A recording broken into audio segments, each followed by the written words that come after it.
Baik, kita akan membuka firman Tuhan dari kitab Matius pasal yang ke-6 ayat yang ke-19 sampai ayat 34 ya. Dengan tema yang diberikan pengurus kepada saya itu diambil dari ayat 33. Matius 6 ayat 19 sampai ayat 34 ya. Tema kita adalah mengutamakan yang utama dan nats yang dipilih oleh pengurus ayat 33, tetapi carilah dulu kerajaan Allah dan kebenarannya maka semuanya akan ditambahkan kepadamu. Dan untuk memahami ini kita harus membaca ayat 19 sampai ayat 34. Oke. Ada ini? Ya, pointer. Oke. Baik, ibu-ibu yang terkasih di dalam Tuhan, tolong slide yang berikutnya, Kak. Oke, di dalam hidup kita susunan prioritas haruslah kita buat supaya apa? Supaya kita bisa mana yang terutama, yang utama, tidak utama, dan juga hal-hal yang lain yang remeh-temeh. Jadi kalau saya buat di sini ya, Tuhan, keluarga, pekerjaan, hobi. Ya, memang ada yang membuat seperti ini: Tuhan, keluarga, pekerjaan, pelayanan, hobi. Tapi terkadang ada dibuat begini: Tuhan, keluarga, pelayanan, pekerjaan. Ada juga yang buat begini: Tuhan, pelayanan, keluarga, pekerjaan. Mengapa saya tidak buat seperti itu? Bapak Ibu yang terkasih dalam Tuhan, karena yang 4 ini adalah sebuah pelayanan. Ya, tidak bisa dibiarkan ataupun tidak bisa dipisahkan pelayanan itu dari hobi, pelayanan itu dari pekerjaan, pelayanan itu dari keluarga, pelayanan itu dari Tuhan. Oke, mungkin agak agak sesuatu hal yang gimana ini kan itu. Kenapa? Karena saudara-saudara yang terkasih dalam Tuhan, terkadang pelayanan itu bisa nomor 1, Tuhan nomor 2. Itu sebabnya di dalam kitab Efesus Tuhan katakan apa? Aku tahu pekerjaanmu, aku tahu inimu, aku tahu ini. Tapi betapa dalamnya engkau jatuh karena engkau telah meninggalkan kasihmu yang mula-mula. Ternyata pelayanan nomor 1 Tuhan nomor sekian. Jadi saya buat seperti ini Bapak Ibu yang terkasih dalam Tuhan. Inilah hal yang harus kita lihat yang pasti ya, prioritas. Yang pertama Tuhan, yang kedua keluarga, yang ketiga pekerjaan, yang keempat hobi. Oke, next Kak. Next, oke. Nah yang pertama, bagaimana kita untuk mengutamakan yang terutama? Rupanya saudara-saudara yang terkasih dalam Tuhan, berbicara tentang mengutamakan yang terutama ini tidak terlepas dari kejatuhan manusia setelah jatuh ke dalam dosa. Apa yang terjadi ketika manusia jatuh ke dalam dosa? Waktu mereka di Taman Eden semua tersedia. Manusia tidak perlu khawatir akan apapun. Semua disediakan, makanan ada, disediakan, lalu kemudian penderitaan tidak ada, lalu kemudian tidak ada perlu BPJS, rumah sakit untuk melahirkan, ya, tidak ada ancaman kematian, semuanya sempurna di Taman Eden. Tetapi ketika manusia jatuh ke dalam dosa, apa yang terjadi? Lalu Tuhan menghukum manusia itu, istrinya, bahkan makhluk-makhluk yang ada pada saat itu pun terkena imbasnya, bahkan tanah terkutuk.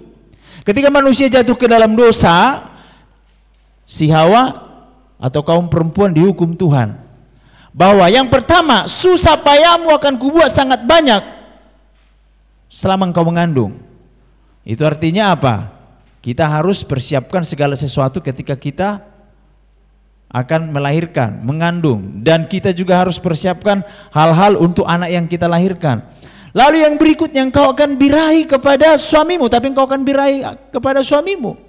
Ini berbicara tentang apa? Kehausan akan itu tadi, akan kasih sayang seorang laki-laki. Maka enggak heran ada perempuan yang sudah ditinggalkan oleh suaminya misalnya, kerja dan lain sebagainya. Dia tidak mengutamakan Tuhan lagi, dia cari siapa? Suami orang lain.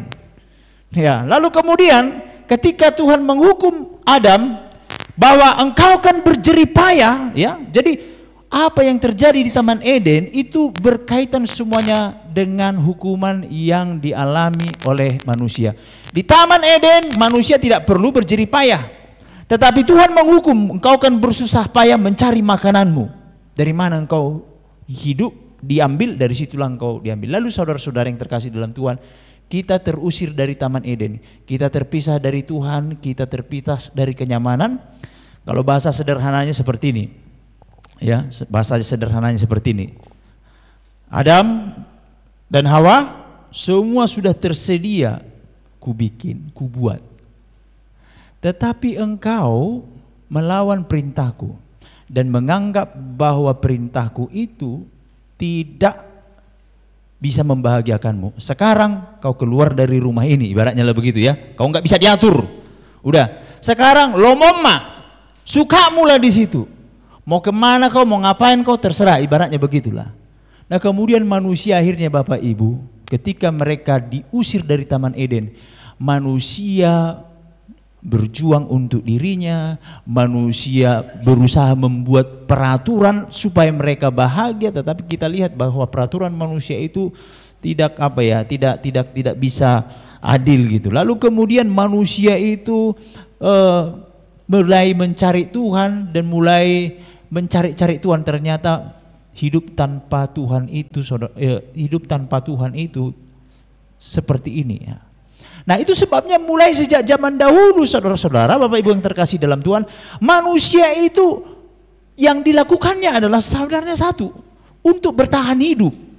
Sekali lagi ya, manusia melakukan aktivitas apapun di dunia ini tak lain dan tak bukan adalah untuk bertahan hidup. Nah, saya sering katakan itu kepada mahasiswa, tahu kalian kenapa kalian kuliah? Karena takut mati. Kita beraktivitas di dunia ini untuk bertahan hidup. Nah, karena kita berjuang di dunia ini untuk bertahan hidup, maka kita mencoba apa yang membuat supaya saya tetap hidup. Apa itu yang membuat saya bisa tetap hidup? Makanan. Kalau zaman dahulu, oke lah. Yang penting sudah berisi perut. Kalau zaman sekarang, nggak bisa lagi cukup hanya makan. Harus ada apa? Harus ada pendidikan anak-anak, SD, SMP, SMA, belum lagi kuliah, beli apa lagi? Beli pulsa listrik, beli sayur. Kalau di kampung nggak perlu beli sayur kan? Nah, maaf, berhenti saja kita harus bayar parkir dan lain sebagainya. Itu sebabnya orang mengatakan, hepeng dong mengatur portipion. Makanya kalau misalnya kita dalam kehidupan sehari-hari, kalau kita hitung berapa jam kita kerja, berapa jam kita bersama keluarga, berapa jam kita bersama Tuhan, akan nampak yang lebih banyak adalah bekerja. Karena apa? Untuk bertahan hidup. Nah, yang pertama Bapak Ibu, kalau mau mengutamakan yang utama, yang pertama, jangan mengumpulkan harta di bumi, tetapi di sorga. Kumpulkanlah harta di sorga, bukan di bumi. Membicarakan tadi hal yang utama tadi saya katakan itu tidak bisa dilepaskan dari apa? Bertahan hidup. Nah, kenapa orang mengumpulkan hartanya? Untuk apa? Sebenarnya untuk bertahan hidup. Sekarang ini emas naik ya. Udah berapa 1 gram? 1 gram ya? Sudah berapa? 2 juta. Udah ada di sini beli emas banyak. Kalau saya memilih diam sajalah, karena diam itu emas. Jadi kalau ya kan diam aja kan. Nah ini dikumpulkan. Kita tidak tahu ke depan nanti bagaimana. Tetapi pertanyaannya, emas bisa nggak dimakan? Nah rupanya bukan zaman sekarang ini saja mengumpulkan emas. Di zaman dulu pun memang emas itu adalah sesuatu yang dipakai untuk alat tukar, dan banyak orang mengumpulkan emas ya. Tetapi Alkitab katakan kalau mengumpulkan harta di bumi, ngengat itu sejenis apa lah ya, sejenis seperti kupu-kupu dia, tetapi bukan. Waktu saya searching di internet, ngengat itu kayak gambar kupu-kupu kok seperti ini ya, rayap ya. Oke, rayap lah itu, sejenis apapun itu. Nah, rayap. Ada pernah kejadian uangnya dimakan rayap. Ya kan? Ada pernah robek-robek gitu. Bisa dipakai, nggak bisa lagi. Lalu yang berikutnya, ancaman ini untuk ancaman yang bisa dimakan. Seperti apa? Seperti uang. Kalau emas, ancamannya apa? Pencuri bisa dari dalam, bisa dari luar. Dari luar jam 2 malam. Yang dari dalam waktu kita keluar. Anak kita bisa mencuri emas kita. Bahkan suami kita, ada kejadian, ada. Ancamannya begitu. Bapak Ibu, sampai ada itu ya peristiwa seorang ibu karena emasnya habis dicuri orang. Akhirnya ibu itu sakit dan akhirnya meninggal. Nah itu karena apa? Sudah bertahun-tahun dia mengumpulkan emas dan hilang dalam sekejap. Itu ancamannya. Pilih mana, punya emas atau enggak? Makanya sekarang orang nyimpan emas enggak di rumah lagi, di Pegadaian. Tapi kita enggak tahu gimana nanti Pegadaian ini. Kalau seandainya kolaps semua lari, kemana mau kita tuntut? Jangan kita bilang kalau di Pegadaian aman, enggak juga. Sempat hilang data? Ya, sempat hilang data? Hilang juga emasnya. Ya, oke. Nah, lalu yang berikutnya diperbandingkan. Kalau di sorga ngengat, karat tidak merusak dan pencuri tidak membongkarnya. Karena apa? Di sorga itu lantainya terbuat dari emas. Siapa yang pencuri di situ? Di sana enggak laku lagi toko emas. Karena lantainya terbuat dari emas. Jadi kalau ada yang jualan emas nanti di sorga, naritik namanya kan ini. Ya. Nah, di sorga ngengat, karat tidak merusak dan pencuri tidak membongkarnya. Lalu kemudian ini berbicara tentang harta. Coba dulu dipejamkan matanya Bapak Ibu. Sekarang apa yang di pikiran kita? Anak kita? Oh, kalau kita pejamkan mata kita yang pertama kali kita ingat anak kita, itulah harta kita. Anak kokilo hamuraun diau.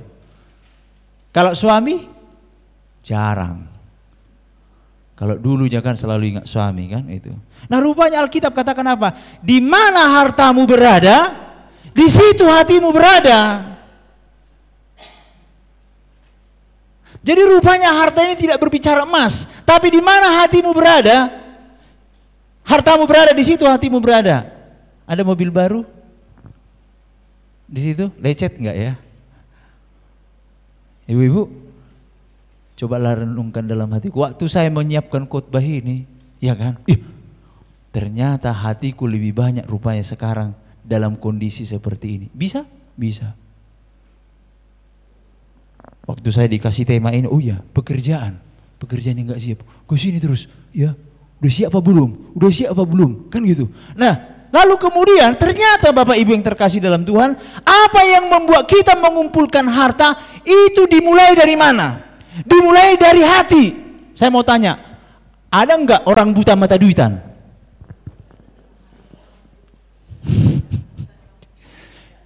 Biasanya yang mata duitan itu adalah orang yang bagaimana? Yang suka melihat-lihat. Melirik-lirik, jalan-jalan. Maka hati-hati ibu yang sering suka jalan-jalan. Tadinya nggak ada niat rencana beli baju, ditengok kawannya pas arisan, cantik kali baju itu ya. Tahun depan, bulan depan beli begitu laku kan gitu. Dikumpulkanlah uang, ditabung-tabung ya kan. Iya, ibu-ibu para hari Kamis sering disini kan. Kami kemarin kurlah di gereja GKPS sana, cantik ku tengok bajunya. Yang mana ida? Yang mana yang ini gitu ya. Ayolah ya kita kumpul lah ya 100.000 satu minggu. Nah dimulai dari mana biasanya mengumpulkan? Dimulai dari apa? Melihat. Betulnya yang saya bilang itu? Betul. Setelah melihat, nggak bisa dikumpulkan, cicilan lah. Mengumpulkan. Nah, lalu dikatakan apa? Jadi isi hati itu berasal dari mata. Dari mata turun ke hati.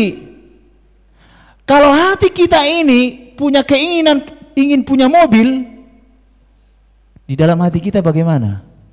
Kurasa enak kali lah kalau aku naik mobil Terios itu ya. Waduh, enak kali lah di situ ya. Mulailah dilihat-lihat. Ya kan berapa harganya. Lalu mulailah dihitung-hitung gajinya. Berapa lah setiap bulan ini. Mulailah ke situ. Tidur pun mobil Terios. Itu aja. Atau misalnya, rumah. Atau apa lagi? Dan yang lain-lain. Semua berasal dari mata, lalu masuk ke dalam hati, lalu kemudian mengumpulkan. Itu sebabnya di dalam kitab Kejadian pasal 3, di mana awalnya si Hawa itu jatuh ke dalam dosa? Dia melihat. Dia melihat lalu kemudian menarik hatinya. Setelah ditarik, dia kumpulkan kekuatannya, jalan ke pohon itu lalu diambil. Berarti sudah terbayang-bayang kan dia. Saya yakin itu proses yang tidak seketika si Hawa itu jatuh. Sudah berhari-hari mungkin dia penasaran. Kenapa aku itu dilarang ya? Kita kan begitu manusia kan, makin dilarang, makin dikerjakan. Pernah jalan di jalan raya kan ada, jangan lihat ke samping. Apa yang ibu lakukan? Lihat ke samping, itulah dia. Makin dilarang, makin dikerjakan ya. Jika mata jahat, tubuh gelap, ya. Jika terang menjadi gelap, apalagi yang gelap menjadi lebih gelap lagi. Apa artinya di sini? Kalau sudah ada bibit mata hepengon dekat-dekat dengan uang, makin mata hepengon atau makin bagaimana? Makanya yang mata hepengon, tolonglah jangan jadi bendahara. Apalagi yang cinta uang. Orang yang punya tabiat minjam, tolong jangan terima jabatan sebagai bendahara. Tapi kalau mau jadi bendahara, orang yang paling takut berutang. Tidak, aku paling takut lah ngapain? Berutang. Cocok kau bendahara, cocok kau bendahara. Karena lewat uang itu, kau pasti takut ngambil itu kan gitu. Tapi kalau udah terbiasa, sebentarnya itu dikumpulkan. Akhirnya apa? Mengalami penderitaan. Jadi yang pertama, kumpulkan harta di sorga, bukan di bumi. Sehingga apa? Kita tahu prioritas. Kalau uang itu adalah sesuatu yang utama, maka Bapak Ibu yang terkasih di dalam Tuhan, kita akan mengumpulkan uang. Tetapi kalau Tuhan, kita mengumpulkan apa? Kita kumpulkan apa?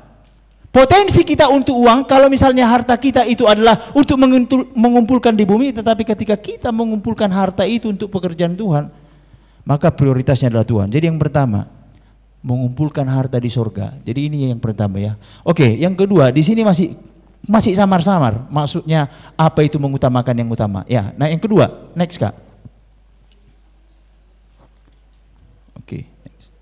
Oke. Nah yang kedua, mengabdi kepada Tuhan bukan kepada mamon.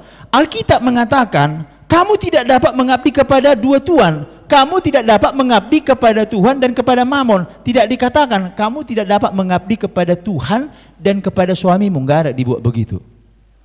Ataupun kamu tidak dapat mengabdi kepada Tuhan dan kepada anakmu. Hanya dua. Hanya dua yang menjadi pilihan. Kau mengabdi kepada Tuhan atau kau mengabdi kepada mamon. Ada banyak orang anak kokido hamoraun diau katanya kan. Karena apa? Di dalam hatinya yang paling dalam, nanti kalau aku tua, di rumahnya lah aku tinggal. Lalu nanti kalau dia sudah berhasil, ada tiap bulan kiriman. Anak kokido hamoraun diau, apa maksudnya di situ?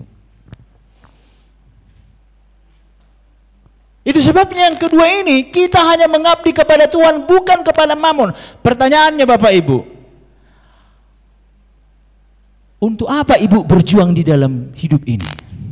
Saya pernah tanya itu kepada seorang ibu. Waktu saya tanya, apa tujuan ibu hidup di dunia ini? Untuk anak-anakku. Ketika anak-anak ditanya, untuk apa kau hidup di dunia ini? Untuk membahagiakan orang tuaku. Jarang yang mengatakan, aku hidup di dunia ini untuk Tuhan. Dan jarang juga aku dengar, Bu, ibu hidup di dunia ini untuk apa? Enggak pernah aku dengar untuk membahagiakan suamiku, enggak ada. Dan suami pun pernah aku tanya begitu. Amang, untuk apanya engkau hidup? Untuk anak-anakku, enggak pernah dibilang untuk istriku. Cobalah kalau kita renungkan sebenarnya kan, wanita diciptakan untuk siapanya? Untuk pria, bukan untuk anak-anaknya kan? Benar gak itu? Ya. Tetapi itu pun salah juga. Tetapi kita lihat di sini, kita harus mengabdi kepada mana? Tuhan atau kepada mamon? Kita harus memilih satu. Maka ketika kita memilih Tuhan untuk menjadi Tuhan dalam hidup kita, Dia akan menentukan mana yang utama. ini atau ini atau ini. Katakanlah misalnya ibu punya uang yang cukup untuk membeli baju. Ya kecenderungan kita kan apa yang kusuka, bukan Tuhan suka kan. Ya saya pun bisa jatuh dalam hal itu. Atau misalnya beli mobil lah misalnya, Inang ini banyak uangnya, pilih mobil Ferrari atau Alphard atau Avanza saja. Kira-kira ada mimpi beli Ferrari ibu? Nah, jadi kalau sudah berbicara aku ini abdinya Tuhan, aku ini adalah hambanya Tuhan, maka ketika aku membuat prioritas, mana yang ku prioritaskan? Membeli ini atau mengarahkan uang ini untuk ini? Ketika aku mengarahkan uangku ini untuk ini, hasratku terpenuhi. Tapi ketika aku mengeluarkan uang ini karena perintah Tuhan, aku harus berkorban. Keinginanku tidak kupenuhi, tetapi karena perintah Tuhan. Makanya itu berbicara, kalau berbicara mengutamakan yang utama, siapa Tuhan di dalam hidupmu? Apakah mata kita yang menjadi Tuhan? Apakah ini kita yang menjadi Tuhan untuk membeli sesuatu? Ataukah tubuh kita untuk membeli sesuatu? Nah, jadi yang kedua, pertanyaan dalam diri kita, aku ini hamba siapa? Hamba diriku atau hamba Tuhan? Kenapa saingan Tuhan itu mamon? Karena ketika engkau punya banyak uang, saya punya banyak uang, kita bisa menjadi Tuhan. Tanda kutip. Bisa enggak kita suruh orang, Eda, ada acara pertamiangan lo di rumah kami hari Kamis. Kemana sih bu? Enggak. Bisa masak di rumah kami? Ya kan? Bisa. Bisa perintah? Bisa. Oke, tenanglah, ku kasih pun uang apanya, ya kan? Bisa? Oh iya, lalu kemudian pergi ke spa, datang, mandi duduk, usut, ya kan? Doho ope jilu gimana? Dicebu disudik, ya kan? Duduk aja. Dengan ini pun dia yang bersihkan, semualah kotoran kita dibersihkan. Karena apa? Karena uang. Maka saingan Tuhan bukan setan. Karena apa? Kalau setan datang, kita panggil siapa? Tuhan. Kalau uang datang, kita panggil siapa? Hah? Ya, misalnya ini datang uang kan sama ibu ya kan, keuntungan. Tuhan, dalam nama Yesus, dalam nama Yesus. Kenapa kau datang uang? Ada kita bilang begitu. Enggak kita tengking kan, langsung kita bilang terima kasih Tuhan, puji Tuhan, haleluya. Kalau setan datang pernah kita bilang puji Tuhan setan datang, haleluya? Ada yang pernah nengking uang? Ada pernah nengking uang di sini? Bapak Ibu? Kalau misalnya nah, kurasa nggak ada di sini tuh. Kalau ada seorang ibu dikasih suaminya uang, suami kasih uang, mah ini mah ada uang mah, 1 koper. Biasanya istri bilang apa? Ih papaku inilah, memang papaku inilah, aduh sayang kali. Atau puji Tuhan, haleluya ya Pak ya, aduh Pak. Enggak ditanya, Pak ini uang dari mana ini? Ini uang setan atau uang apa ini? Jarang enggak? Jarang ya. Hanya anak persekutuan Ibu Lydia yang bilang gitu ya. Kalau persekutuan Ibu Lydia dikasih uang, mah ini uang setan apa enggak ini? Enggak ya? Nah itu, karena apa? Memang uang itu membuat kita apa? Yang tidak utama menjadi utama lagi. Dan sebaliknya. Ini godaan ini. Apa yang ditawarkan ular kepada Hawa?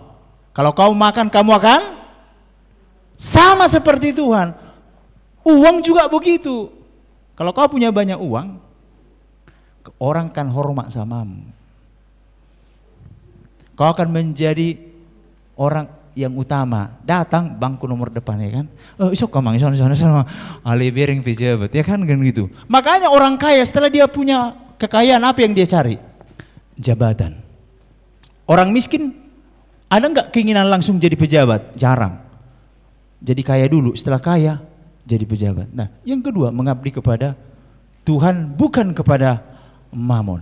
Nah yang berikutnya, yang ketiga Bapak Ibu, mengandalkan Tuhan bukan diri sendiri. Di dalam Matius 6 ayat 25 itu dikatakan apa? Ya, karena itu aku berkata kepadamu, janganlah khawatir akan hidupmu, akan apa yang hendak kau makan atau minum, dan janganlah khawatir pula akan tubuhmu, akan apa yang hendak kau pakai. Bukankah hidup itu lebih penting daripada makanan dan tubuh itu lebih penting daripada pakaian? Ketika manusia jatuh ke dalam dosa, naluri tertua manusia adalah takut. Itulah naluri manusia yang paling tua, takut. Waktu dengar suara Tuhan, apa yang terjadi? Sembunyi. Kenapa dia sembunyi? Karena ketakutan. Kenapa kita sering mengutamakan yang tidak utama daripada yang terutama misalnya? Karena takut. Contoh, ini anak-anak mahasiswa lah ya. Kenapa mereka lebih memilih orang yang sudah kerja daripada anak Tuhan? Ibu-ibu pada umumnya kalau cari parumain atau cari hela, yang ditanya apa? Apa? Kerjanya. Enggak ditanya sudah anak Tuhan apa belum. Yang sudah menikahkan anak, jujurlah dulu. Dulu waktu datang hela itu atau parumain itu apa yang ditanya?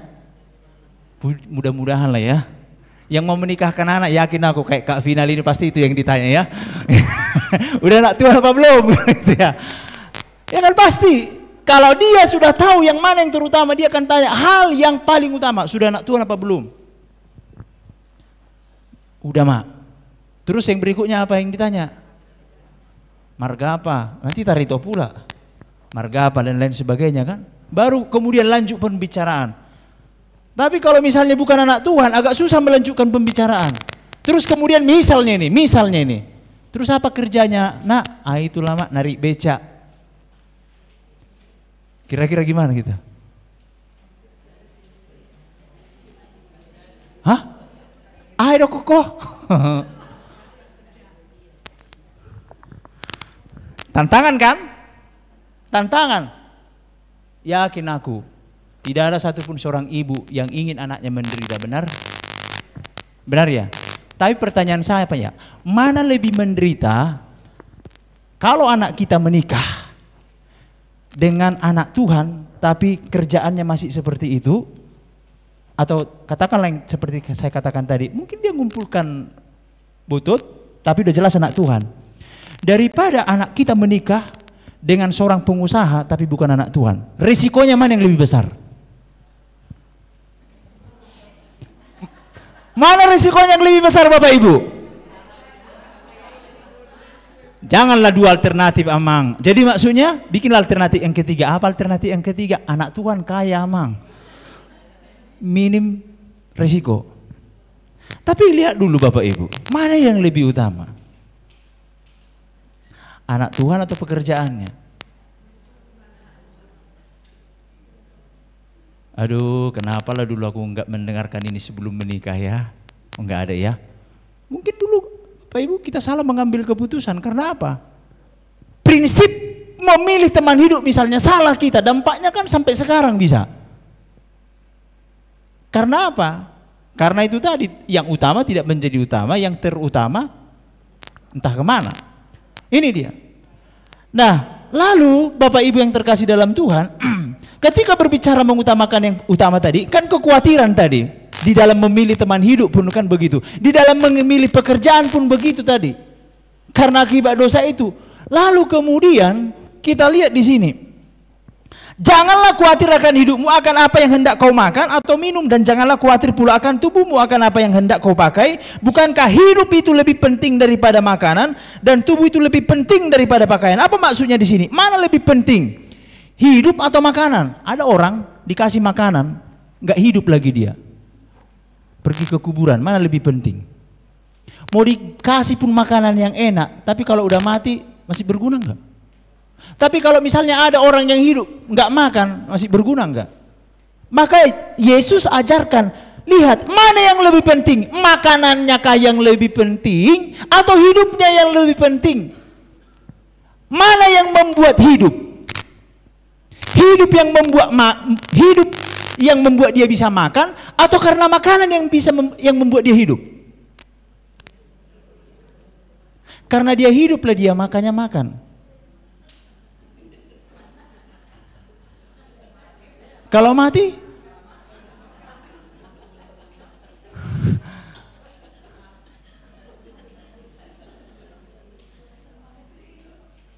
tapi kan Amang, kalau nggak makan kan nggak hidup.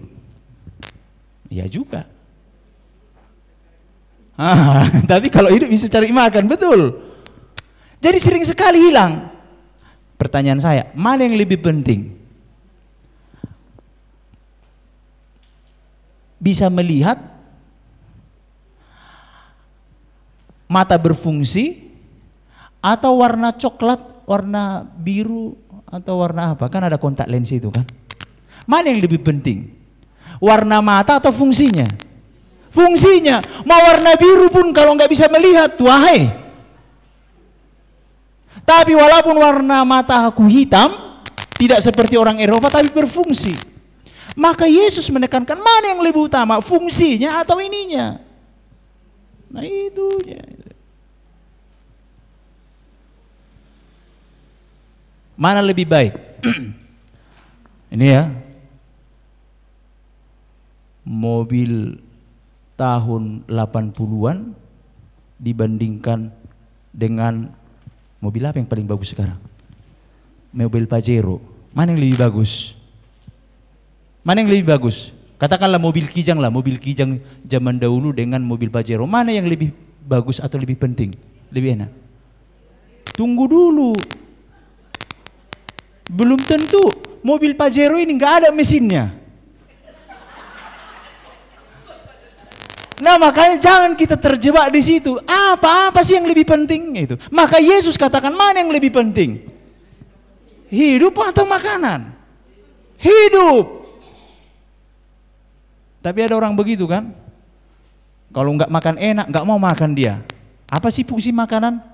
Membuat kenyangnya kan? Saya tidak katakan salah makan enak ya, enggak. Tapi ada orang kalau nggak makan saksang nggak mau dia. Ya, oke. Lalu lanjut di sini. Ya, bukankah hidup itu lebih penting daripada makanan dan tubuh itu lebih penting daripada pakaian? Nah, saya tanya lagi, Bapak Ibu, mana lebih penting, tubuhnya atau pakaiannya? Kalau misalnya tubuh ibu pakaian apapun ibu pakai, tapi kalau tubuhmu bagus, sehat, pakaian compang-camping pun ibu bilang, orang bilang apa? Ih, bagus sekali model pakaiannya ibu. Kan sekarang itu ada model di Shopee, ku tengok robek-robek. Kalau yang cantik memakai, apapun dipakainya cantik Bapak Ibu. Tapi kalau sudah entah bagaimana tubuh kita mau apapun dipakai, ya kadang-kadang begitu ya kan. Kita tengok misalnya, ih cantik kali bajunya. Ya kan, kita lihat misalnya di Shopee, ketika kita lihat cantik, tiba sama kita, kok jelek kali bajunya. Bukan bajunya yang jelek, bodimu yang jelek. Maka Yesus katakan, tubuh itu yang lebih penting daripada pakaian. Kalau mau cantik, jangan terlalu banyak makan saksang. Mau pakaian bagaimanapun dipakai, ya memang bebrus. Jadi apa yang penting? Tubuh. Maka Yesus katakan, ya bukan di pakaian itu. Nah, lalu kemudian Bapak Ibu mengetahui nilai diri dibandingkan ciptaan lain. Matius 7:26 dikatakan apa? Pandanglah burung-burung di langit yang tidak menabur dan tidak menuai dan tidak mengumpulkan bekal dalam lambung, namun diberi makan oleh Bapamu yang di surga. Bukankah kamu jauh melebihi burung-burung itu? Kenapa manusia mempunyai target-target di dalam dirinya sehingga dia melupakan hal yang utama, lebih utama? Karena apa? Dia berpikir bahwa nilainya akan naik kalau aku memiliki ini, mempunyai ini, dan memiliki ini. Ibu-ibu, uang 100.000 kemanapun diletakkan nilainya 100.000. Mau kena kotoran ayam pun itu, misalnya saya bilang, Bu, ada mau uang 100.000? Mau, tapi ini kena kotoran ayam loh. Nggak apa-apa, nanti dicuci. Apakah ketika dia terkena kotoran ayam berkurang nilainya? Oh tidak. Itulah yang menjadi penyebab mengapa manusia itu kehilangan mana yang lebih utama daripada yang terutama. Karena apa? Telah terpengaruh nilai-nilai yang dibangun oleh dunia ini. Iya kan? Apa tujuan pernikahan? Apakah untuk mendapatkan anak? Apa tujuan pernikahan? Kenapa banyak pernikahan akhirnya kandas di tepi di perjalanan? Karena apa? Karena nggak punya anak. Teman kami ada teman Pak Sutri, walaupun mereka tidak punya anak dan kemungkinan mereka tidak punya anak, tetapi mereka tetap bertahan walaupun ada serangan dari mertuanya. Karena apa? Mereka sudah punya prinsip bahwa menikah itu bukan untuk menghasilkan anak, punya anak. Bukan itu yang terutama, tetapi apa? Untuk mengenal Tuhan, melayani Tuhan. Itu. Jadi ketika mereka pun nggak punya anak, mereka enjoy aja. Tapi ada orang akhirnya cerai kan? Karena dia berpikir, ya kayak mana kau melanjutkan keturunanmu sama dia? Kau nggak punya anak. Akhirnya selesai. Karena apa? Tidak yang terutama lagi yang terutama. Nah lalu yang kemudian mari kita melihat Bapak Ibu, belajar sejarah perjalanan manusia. Yesus katakan begini, ya, mana tadi itu? Ayat berapa itu? Ayat 30, sorry. Salomo, mana itu Salomo? Salomo dalam ayat 29. Oke. Namun aku berkata kepadamu, Salomo dalam segala kemegahannya pun tidak berpakaian seindah salah satu dari bunga itu. Yesus mengajarkan kepada murid-muridnya, belajar kau dari Salomo. Apa yang terjadi dengan Salomo? Walaupun dia memiliki semuanya, istrinya 1000, kekayaannya banyak, dia anak raja, dia nomor 1 dari yang semuanya, dia lebih utama. Tapi lihat Salomo, tidak lebih indah pakaian bunga bakung daripada Salomo. Kita perlu belajar tentang orang-orang yang mungkin sukses secara jabatan dan lain sebagainya. Pertanyaannya, di mana mereka semua? Di mana mereka semua? Selesai juga mereka. Pertanyaannya, bagaimana mereka akhirnya nanti pertanggungjawaban mereka? Mari kita belajar dari orang-orang yang sukses ya kan di masa lalu tetapi akhirnya selesai juga ya. Saya kadang kalau pelayanan itu ya saya kadang terkejut mendengar cerita orang yang saya layani. Dulu orang-orang yang hebat. Mereka dulu pengusaha. Mereka dulu orang-orang yang diakui. Bahkan ada dulu pernah saya layani dia yang punya tanah ini yang di Pringgan ini sampai ke sana. Akhirnya begitu ya. Iya ya. Gitu. Mari kita belajar sejarah perjalanan manusia, orang-orang yang hebat itu. Mereka mengandalkan kekuatannya. Mungkin Napoleon Bonaparte, siapa yang tidak kenal Napoleon Bonaparte? Siapa yang tidak kenal dengan Stalin? Mereka mengandalkan siapa dalam hidup mereka? Mereka pernah menduduki peringkat nomor 1? Mereka pernah. Tetapi yang ketiga, bagaimana hidup mereka? Apakah mereka mengandalkan Tuhan atau mengandalkan diri sendiri? Nah itu. Nah lalu yang berikutnya, mencari kerajaan Allah dan kebenarannya. Ya, mari kita melihat di ayat yang ke-33, ayat 34 dikatakan begini. Tetapi carilah dahulu kerajaan Allah dan kebenarannya. Apa maksudnya mencari ini Bapak Ibu? Mencari di sini adalah sebuah perjuangan. Perjuangan untuk apa? Untuk mencari sesuatu. Ini ada gambar seorang opung-opung. Dia bekerja sebagai badut-badut. Dia berjuang untuk bertahan hidup. Sehingga apa? Ya, mungkin dia sakit, mungkin dia ngantuk di pagi hari. Tetapi karena dia harus bertahan hidup dan berjuang untuk sesuap nasi, boneka yang besar ini pun harus diangkatnya. Karena apa? Ada yang harus diutamakannya, yaitu apa? Dia harus bertahan hidup, dia harus kerja.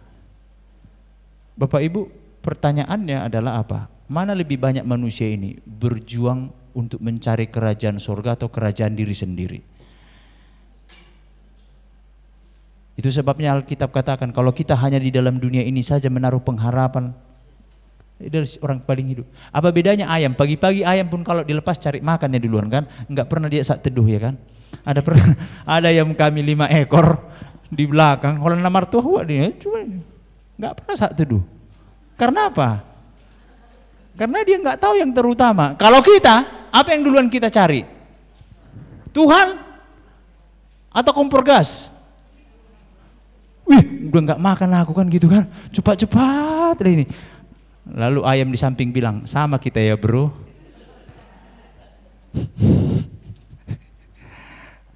Pastilah kalau dia anak Tuhan yang pertama apa? Yang dicari duduk manis, cari Tuhan dulu. Karena apa? Prioritas nomor 1.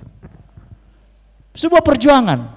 Mencari kerajaan Allah ini harus keluar apa? Uang juga, waktu juga, pikiran juga, bahkan perasaan. Tetapi Alkitab katakan begini, carilah dahulu kerajaan Allah dan kebenarannya, maka semuanya itu akan ditambahkan kepadamu. Apa ini? Semuanya itu. Ini yang dicari bangsa-bangsa lain. Ayat 32. Semua itu dicari bangsa-bangsa yang tidak mengenal Allah. Akan tetapi Bapamu yang di sorga tahu bahwa kamu memerlukan semuanya ini. Sekali lagi, tapi Bapamu tahu bahwa kamu memerlukan semuanya ini. Waktu saya mengambil keputusan menjadi hamba Tuhan, orang tua saya bilang, pakai otakmu. Mau makan apa kau?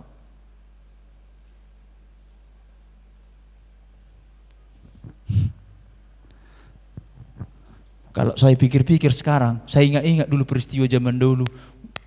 Waktu saya mengambil keputusan itu, ya kan.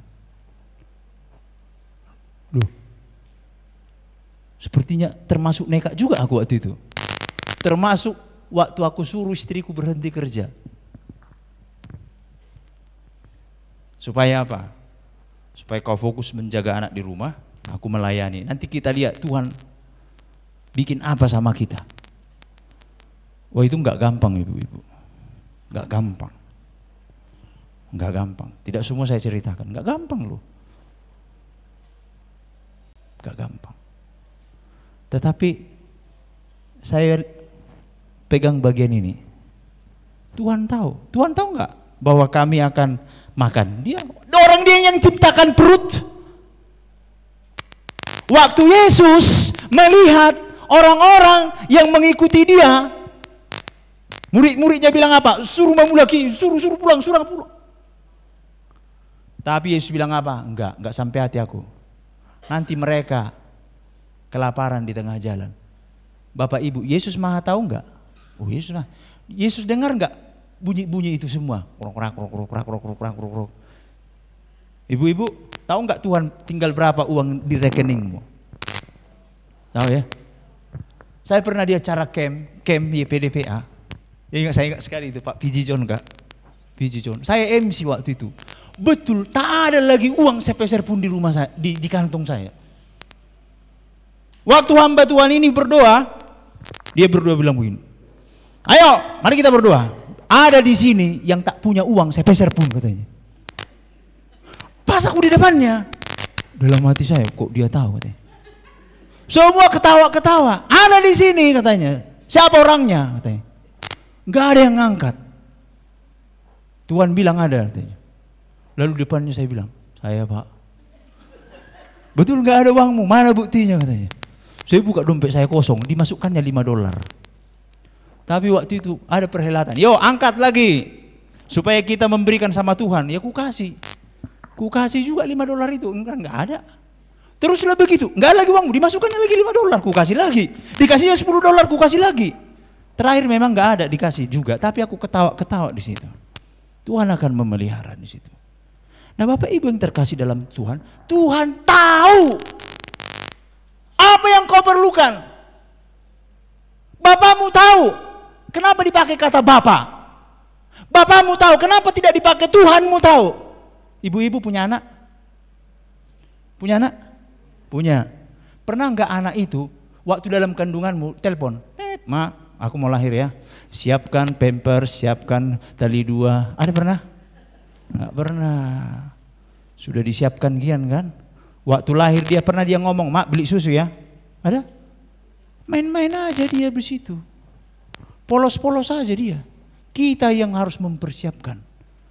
Memang terkadang makin kita makin kita makin tua, makin banyak kekhawatirannya. Makanya anak-anak gak pernah stroke. Ada pernah anak-anak kalian tengok stroke? Ada pernah?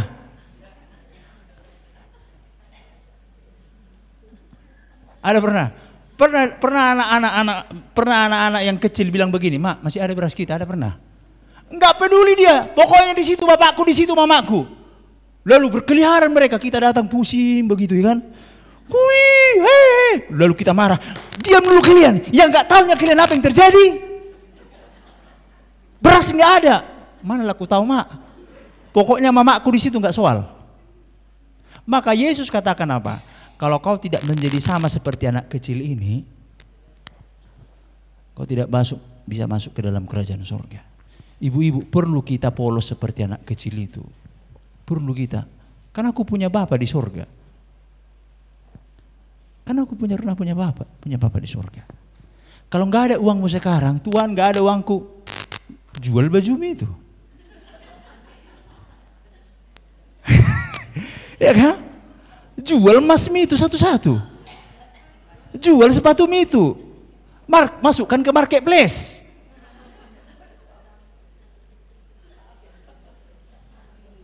Kan di situ dijual kan gitu kan? Makin ibu jual, yakin laku, makin bergantung kau sama Tuhan. Tuhan nggak terjual dah. Jual kulkasmu yang 2 itu. 1. Nggak ada uangmu, jual tanahmu. Sebenarnya masih ada, cuman itu tadi. Nih, Bapamu tahu bahwa kamu memerlukan semuanya itu. Dia akan tambahkan, Bapak Ibu. Dia akan tambahkan. Saya pernah bilang di sini ada hamba Tuhan, Pak Jonathan Edwards. Waktu saya baca bukunya itu, Pendeta Jonathan Edwards, anaknya 12, nama istrinya si Sarah. Itu bayangkan, gimana menyekolahkan anak 12? Udah bisa ke-11-an, main bola. Tapi semua anaknya berhasil. Salah satunya keturunannya wakil presiden. Saya buku itu. Itu disurvei itu. Gara-gara itu aku terinspirasi punya anak banyak. Betul. Makanya anakku rapat. Nggak ada istilah KB-KB. Ya udah, kalau dikasih Tuhan 5 ya 5, Tuhan tanggung jawab. Kan begitu. Karena apa? Itu anaknya. Bapamu tahu.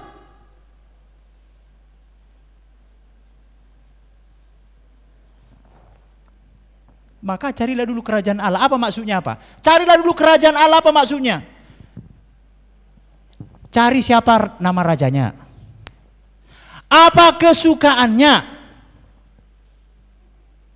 Apa yang dia tidak sukai? Itu maksudnya mencarilah dulu kerajaan Allah. Bukan berarti udah rajin aku bergereja amang. Gini-gini aja hidupku. Bukan. Salah satu mencari kerajaan Allah itu seperti ini. Baru kemudian ikut PA. Kemudian Bapak Ibu, ya perlu diuji kita banyak hal kan? Gimana perpuluhan? Waktu saya belajar tentang perpuluhan dulu, ternyata Bapak Ibu, perpuluhan ini bukan melatih kita supaya makin kaya, bukan. Supaya nggak cinta uang. Berdoalah perpuluhanmu makin besar, contoh. Kan gitu. Berarti penghasilanmu makin banyak ya kan? Makin banyak tanggung jawab. Dikasih Tuhan, terus dikasih Tuhan.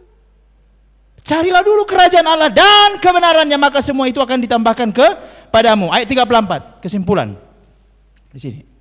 Kita baca sama-sama. 2 ya. Sebab itu janganlah kamu khawatir akan hari besok, karena hari besok mempunyai kesusahannya sendiri. Kesusahan sehari jangan dipikirkan kesusahan 1 minggu. Selama saya 6 tahun di YPDP ini, melatih saya kesusahan sehari cukup sehari. Pokoknya makan hari ini oke, besok nggak tahu. Begitu. Cemana nanti anak kini ya? Tokin tamat namon, so tamat dope. Di mana nanti kerja ya? Buana maon. Udah kesusahan sehari cukuplah sehari. Oke, besok kesusahannya sendiri. Pernah saya bilang di sini, dulu saya pernah stres, saking stresnya memikirkan itu tadi, kadang-kadang itu dah. Akhirnya saya buat di pintu rumah saya itu. Kesusahan sehari cukuplah sehari. Kayaknya perlu juga dibuat di depan rumah itu ya. Di pintu itu. Jadi jangan dibawa stres dari rumah, dari kantor ke kayak mana itu besok. Udah tinggalkan aja di situ. Sampai di kantor dibawa yang dari rumah. Yang dari rumah dipikirkan di kantor. Sampai di rumah akhirnya apa nggak tahu lagi yang terutama, yang utama. Oke. Kiranya firman Tuhan ini ya menolong kita mengutamakan yang terutama. Jadi ini merupakan sebuah perenungan bagi kita. Apa yang terutama? Yang pertama, Tuhan. Tuhan sudah memberikan nyawanya untuk kita ya. Amin. Menurut Bapak Ibu, kira-kira sulit nggak Tuhan memberikan apa yang kita butuhkan? Ada ayat firman Tuhan yang sangat menolong kita seharusnya, dan saya hafalkan itu. Ia yang tidak menyayangkan anaknya, bagaimana mungkin ia tidak mengaruniakan segala sesuatu kepada kita?